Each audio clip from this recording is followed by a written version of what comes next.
कूर्म अवतार, विष्णु का दूसरा अवतार।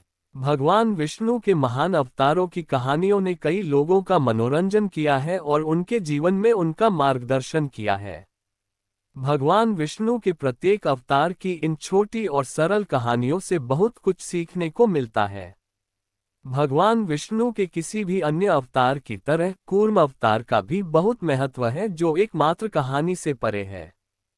कूर्म शब्द का शाब्दिक अर्थ कछुआ या कछुआ है। उनके 10 सबसे प्रसिद्ध अवतारों में से दूसरा कूर्म भगवान विष्णु का कछुआ रूप है, जो समुद्र मंथन के दौरान प्रकट हुआ था, जिसे आमतौर पर समुद्र मंथन के रूप में जाना जाता है। कूर्म का अवतार न केवल बच्चों के लिए बनाई गई महान कहानी के लिए प्रिय है, बल्कि प्रतीकवाद की कई व्याख्याओं के लिए भी प्रिय है। इससे पहले कि हम इसमें गहराई से उतरें, आइए भगवान विष्णु के दूसरे अवतार कूर्म की कहानी जानें। ऋषि दुर्वासा का श्राप। यदि आप ऐसे व्यक्ति हैं जो हिंदू पौराणिक कथाओं की विभिन्न कहानियों से अवगत हैं, तो आप शायद जानते होंगे कि देवताओं और स्वर्ग के राजा भगवान इंद्र अपनी विनम्रता के लिए बिल्कुल नहीं जाने जाते थे। अपनी अज्ञानता में भगवान इंद्र ने एक बार ऋषि दुर्वासा को नाराज कर दिया था, जो बहुत सम्माननीय लेकिन बहुत क्रोधी ऋषि थे।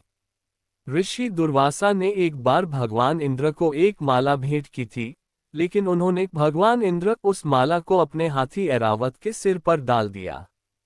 भले ही भगवान इंद्र ने माफी मांगने की पूरी कोशिश की, लेकिन श्राप विफल हो गया और ऋषि दुर्वासा ने उन्हें माफ करने से इनकार कर दिया। इसके तुरंत बाद सभी देवता कमजोर होने लगे और भगवान इंद्र को अपना सिंहासन असुरों दानव जाति से हारना पड़ा। अपनी हार से भयभीत और अपमानित होकर देवता मदद के लिए भगवान ब्रह्मा के पास गए, जिन्होंने उन्हें भगवान विष्णु से मदद लेने की सलाह दी। समुद्र मंथन। भगवान विष्णु ने इंद्र और अन्य देवताओं को अमृत पाने के लिए दूध के सागर का मंथन करने का सुझाव दिया, अमरता का अमृत जो उन सभी को अपनी ताकत वापस पाने में मदद करेगा।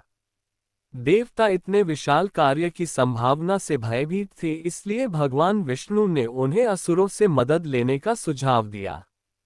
समुद्र मंथन में मदद करने के लिए असुरों को मनाने के लिए देवताओं ने उनके साथ समुद्र का अमृत साझा करने का वादा किया।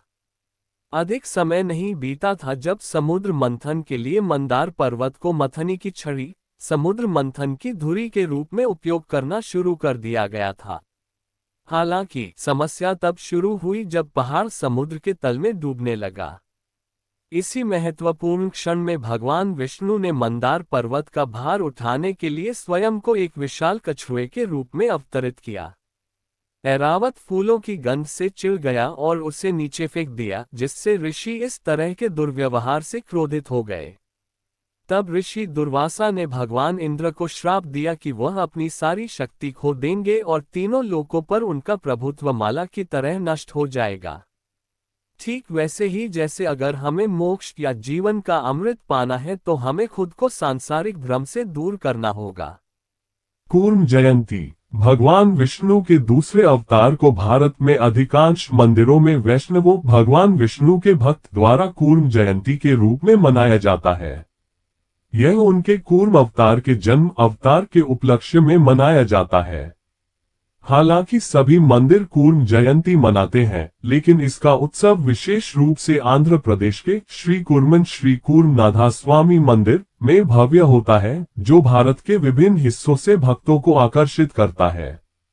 इस त्योहार से जुड़े कुछ विशिष्ट अनुष्ठान हैं जो एक सख्त उपवास से शुरू होते हैं, जो भक्त पिछली रात से ही रखते हैं और पूरे दिन चलते हैं।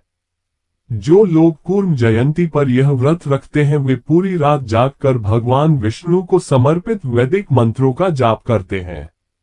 बाकी सब चीजों के अलावा कई भक्त ब्राह्मणों और गरीब लोगों को पैसे, कपड़े, भोजन और मिठाइयां भी दान करते हैं और भगवान विष्णु से उनके जीवन से सभी बाधाओं को दूर करने और समृद्धि और शांति लाने की प्रार्थना करते हैं। कई लोग कूर्म जयंती को नए घर में प्रवेश करने या निर्माण कार्य शुरू करने का शुभ अवसर भी मानते हैं। कूर्म जयंती दुनिया भर के वैष्णवों के लिए सबसे प्रिय त्योहारों में से एक है, जो इस दिन को उत्साह और बड़ी भक्ति के साथ मनाते हैं।